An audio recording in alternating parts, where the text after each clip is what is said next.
Hey ladies and gents, it's SpoonyPizzas here. I'm going to show you the 3 most effective skills in eFootball 2022. You'll learn how to perform them, how to get the most out of them, and in no time you'll be going to be breaking ankles whether it's online or offline. First, make sure the feint command is set to easy, and this is usually set by default. This doesn't mean you're a bad player or a lesser player, it just means that the most effective skills are going to be far quicker to perform, improving the responsiveness, which is going to make the timing much easier, and that is so important when you're using skills. The only downside is that some of the other skills are harder to perform with this setting, but those are generally more for show rather than being effective and direct. Let's take a look at the skills and how to perform them. I'll provide the order of effectiveness and explain why later in this video. First up is the Roulette Release. Both analog sticks, push the right stick in the direction you're running and then the left stick 90 degrees from the way the player is facing, depending which direction you want to face once he completes the skill move. Next is La Croqueta, also referred to as the double touch, but any form of double touch is effective in eFootball 2022. It doesn't have to be La Croqueta. To perform La Croqueta, release both analog sticks, push the right analog stick 90 degrees from the way your player is facing, followed by the left analog stick in the direction your player is moving. Next up is the drag back, also referred to as the draw and open or draw and close. To perform this, release both analog sticks, push the right analog stick opposite the way your player is facing, and then the left analog stick in the direction you wish to move the ball, ideally anywhere in the 180 degree radius your player is facing.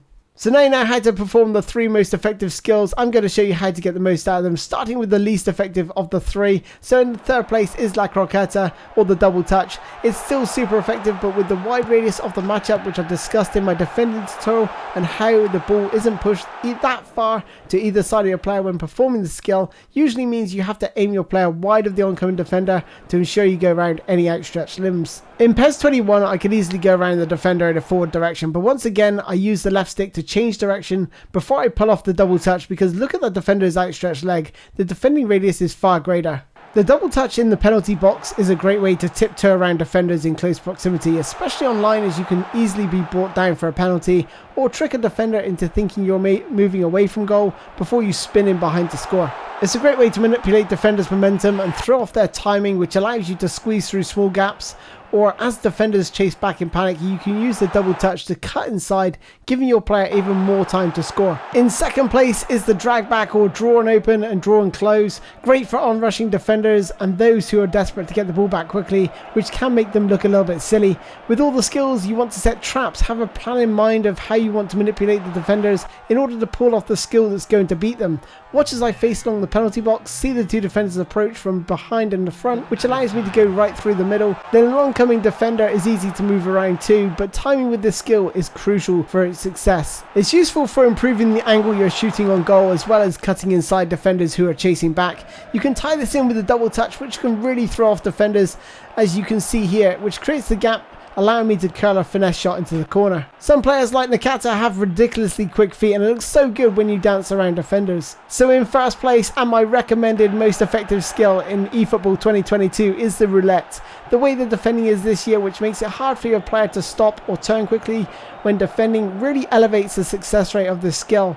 I can't even count the amount of times I've used this because it has so many different uses, whether it's to cut inside a defender to score, to spin around to improve my pass accuracy, and it's just a really easy skill to pull off and time. The 2 biggest pieces of advice I could give you right now if you want to successfully dribble in eFootball 2022, one is run it diagonally instead of directly at a defense or defender, as this gives you more time to see any defenders approaching. Secondly, this is so important, focus your eyes on the defender rather than your player on the ball. This allows you to see which way they're coming from, if they're sprinting or shuffling out to you, which could mean they're holding down the matchup.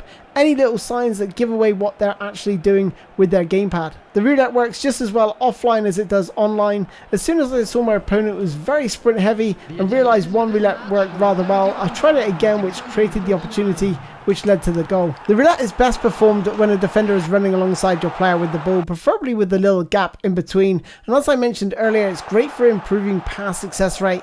As I spin here, because there's a low chance of a back heel being pulled off, I spin. This allows me to play the ball straight to Wan-Bissaka for a stunning shot. The beauty of eFootball 2022 is that all of the skills online and offline have a purpose, unlike PES 21 where only a select few skills were of any use. There's a few that deserve a mention: the triple touch, the Ronaldo chop, and obviously the fake shot, all of which will come in tutorials to follow. Don't forget to use the YouTube cog to slow down any pieces of play during this video, and ask any questions in the comments and I'll be sure to help you guys out. If the video could be improved in any way, drop a comment down below, as all feedback is welcome, and let me know what tutorials you want to see next on the channel. Thanks for watching, and don't forget to overhead kick that subscribe button. If you haven't already done so, a like would be welcome too, as long as you enjoyed it.